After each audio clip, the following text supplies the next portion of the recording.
Bienvenidos. Tema: genu recurvatum y genu flexo. Agenda. Acá se describen todos los tópicos que se tomarán en cuenta en la presentación. Rodilla en vista lateral. Es preciso tener en mente la imagen anatómica de una rodilla en condiciones normales, para a partir de ello poder diagnosticar las condiciones patológicas que se pudieran presentar. Podemos observar en la diapositiva una rodilla en vista lateral en alineación normal. Esta imagen correspondería al plano sagital. Podemos apreciar tres variantes en la posición de la rodilla. Normal. Observamos la línea media sin formación de ángulo de inclinación anterior o posterior. Flexum. Vemos una deformación en flexo con imposibilidad de la extensión completa de la rodilla, manteniendo de esta manera la rodilla en flexión, dándole el nombre a la entidad. Recurvatum. Se aprecia la hiperextensión de la rodilla mayor a 180 grados. Veremos de forma individual las deformaciones de la rodilla que estamos tratando en este capítulo. Iniciaremos con genu recurvatum. Desarrollaremos primero genu recurvatum. Genu recurvatum. Definición. Se describe como el grado de hiperextensión de la rodilla más allá de la alineación femorotibial sagital igual a 180 grados o posición 0, extensión total de referencia. Es decir, un ángulo femorotibial de 190 grados corresponde a un recurvatum global igual a 10 grados. ¿Cómo podemos medir el ángulo femorotibial? El ángulo femorotibial puede ser medido con un goniómetro, que es un instrumento que se utiliza para medir ángulos en el sistema osteoarticular. Los goniómetros poseen un cuerpo y dos brazos, uno fijo y otro móvil. Para realizar la medición tenemos que seguir el eje del fémur y el eje de la tibia. En ese caso vemos la línea azul que corresponde a una rodilla en una extensión total, es decir, 180 grados o 0 grados. La segunda línea, esta de color rojo, podemos observar que ya no es 180 grados, sino correspondería a una extensión de 190 o en su defecto 10 grados de hiperextensión. Esto corresponde a un genu recurvatum. En una vista lateral de la rodilla, es decir, en el plano sagital, podemos observar que una persona con recurvatum, la línea media lateral pasa muy por delante de la articulación de la rodilla. Aquí observemos una rodilla normal que pasa justo por la articulación. Clínica. Es trascendental poder precisar un diagnóstico mediante la sintomatología que nuestros pacientes aquejan. Entre ellos tenemos dolor de rodillas, inestabilidad femorotibial o femoropatelar, deformación antiestética de la rodilla, tumefacciones, debilidad del miembro inferior, asimetría de miembros inferiores o una aparente asimetría de miembros inferiores. Además, se debe considerar otros signos como inclinación pélvica posterior, extensión de la cadera, flexión plantar del tobillo, arqueamiento tibial en el plano frontal o sagital. Estos cambios pueden causar inestabilidad postural y perturbar el control mecánico del equilibrio durante la postura y las actividades físicas. Clasificación del genu recurvatum. La clasificación será según su origen etiológico. Es así que tendremos genu recurvatum constitucional o familiar, genu recurvatum congénito y genu recurvatum adquirido. El genu recurvatum constitucional familiar es el 40% de la población, suele ser bilateral y simétrico, entre 5 a 15 grados, un promedio de 10 grados de recurvatum, está presente en sujetos hiperlaxos, puede ser en su mayoría asintomático, con inestabilidad rotuliana o pseudorótula alta. Al ser mayor de 20 grados de recurvatum, hay un riesgo de luxación rotuliana y ruptura del ligamento cruzado anterior. El genus recurvatum congénito es más infrecuente y más grave. De la misma manera que el genus recurvatum constitucional también es bilateral y simétrico. Se asocia a artrogriposis, que es la luxación congénita de la rodilla por malformación compleja de la articulación. Mayormente va a requerir un tratamiento quirúrgico. Por último, el genus recurvatum adquirido, que es de origen óseo, ligamentoso o mixtos. Osteoligamentoso. El cierre prematuro traumático es la más común, resultado de una lesión en hiperextensión de rodilla en el contexto de un esguince grave complejo o una fractura de la parte inferior del fémur o la parte superior de la tibia, y para la cual se realizó un tratamiento ortopédico deficiente. También puede ser una consecuencia de atrofia muscular, resultado de una parálisis que no permite que la rodilla tenga una movilidad normal. El diagnóstico es clínico-radiológico. El genus recurvatum también se asocia a otros trastornos posturales. Por ejemplo, el genus varo o genus valgo se verifica si se agrava o no al pasar de la extensión a la hiperextensión. El recurvatum también se puede asociar con una rotación tibial interna, lo que puede agravar un varo tibial. También puede producir una discrepancia de miembros inferiores o una aparente discrepancia de miembros inferiores.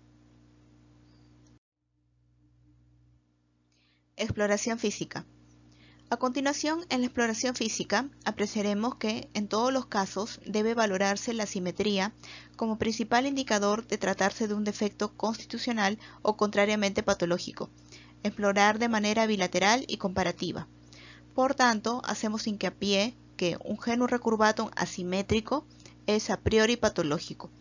Además, encontraremos inestabilidad femorotibial antero-posterior y la debilidad del miembro inferior. Disminución del brazo de palanca de la articulación femoropatelar, atrofia del cuádriceps, dificultades para caminar sobre una superficie regular y para practicar deportes, desigualdad de los miembros inferiores, pseudoalargamiento del miembro inferior, signo de un genus recurvatum asimétrico.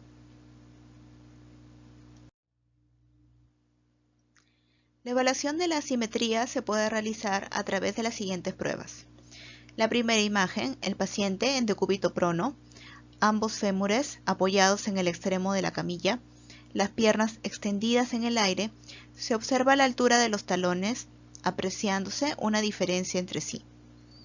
La segunda imagen, el paciente se encuentra en decúbito dorsal, los pies del paciente apoyados sobre el vientre del facultativo, situado al pie de la camilla. Eso es para detectar una asimetría en hiperextensión. También se busca hiperlaxitud de las otras articulaciones. Recordar que una de las etiologías del genus recurvatum es el síndrome de hipermovilidad articular. Para ello debemos evaluar los criterios de Beighton. Los criterios de Beighton son 9 puntos. Se evalúa dorsiflexión del quinto dedo más de 90 grados, oposición del pulgar en el antebrazo, hiperextensión del codo más de 10 grados, tocar con las palmas el suelo sin doblar las rodillas, y la hiperextensión de la rodilla más de 10 grados. Cada uno de ellos tiene un valor de un punto, es decir, derecho e izquierdo, a excepción del cuarto criterio en el cual se evalúan ambas rodillas. Se considerará hipermovilidad cuando el puntaje es mayor o igual a 4. Uso de la ficha de detección de trastornos posturales en niños y adolescentes de 7 a 17 años. Evaluación estática. Valoramos los miembros inferiores desde la vista lateral. Si la alineación del fémur y la tibia coincide, encontramos que está dentro de lo normal.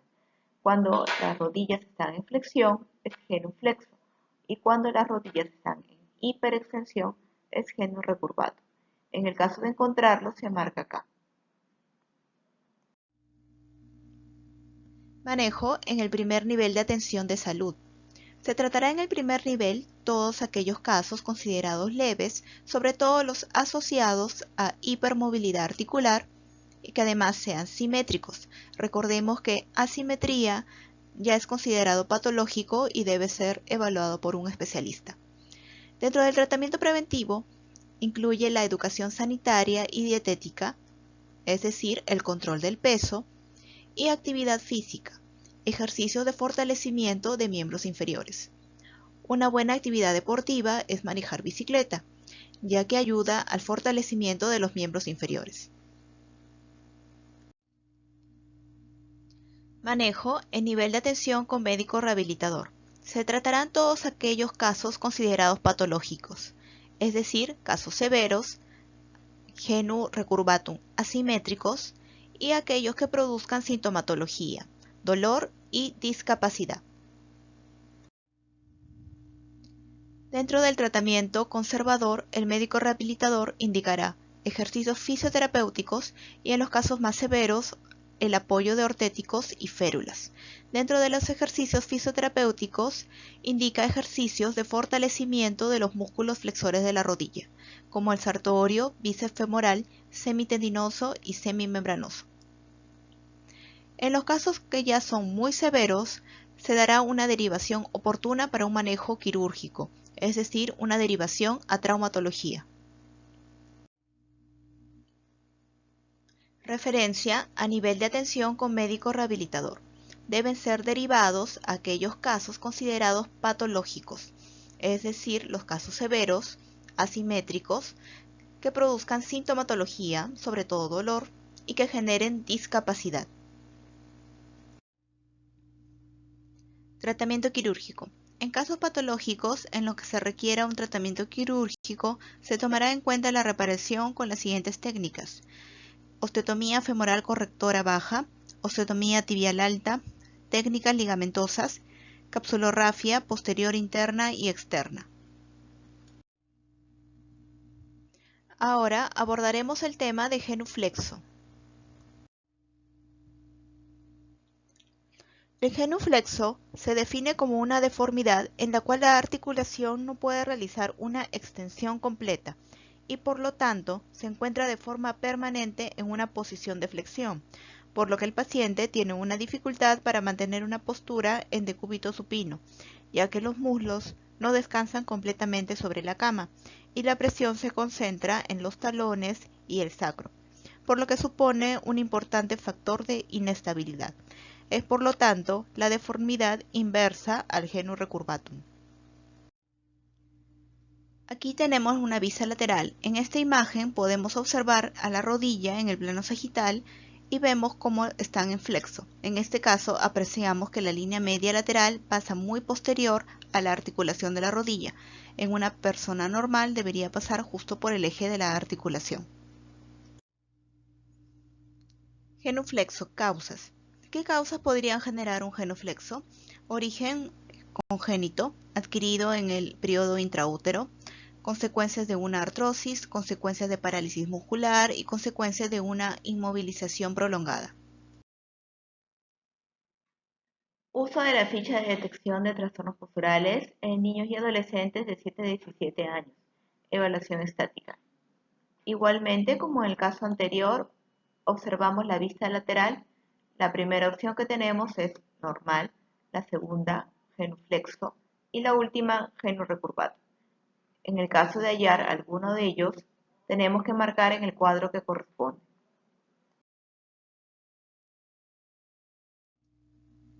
Manejo en el primer nivel de atención de salud. Aquí deben ser tratados todos aquellos casos de genuflexo reductible mediante algunas pautas de postura y observación. En aquellos casos donde el paciente tenga algún antecedente, debe ser necesario sí la evaluación por un especialista, así que es mejor derivar. Manejo en nivel de atención con médico rehabilitador. Se tratarán todos aquellos casos de genuflexo donde haya una deformidad irreductible, aquellos antecedentes de importancia, por ejemplo, alguna alteración en el desarrollo como la parálisis cerebral, asociación con alteración del tono muscular como rigidez, hipertonía. En estos casos, el médico rehabilitador indicará desde medidas posturales, ejercicios fisioterapéuticos y el apoyo de ortéticos. Referencia a nivel de atención con médico rehabilitador. Deben ser derivados todos los casos de patología irreductible o que tengan cierto grado de aumento de tono muscular y o rigidez. Diagnóstico y CIE-10. Para Genu recurvatum podemos utilizar el código M21.8 y para genuflexo el código M21.2. A continuación, la bibliografía utilizada para la presentación.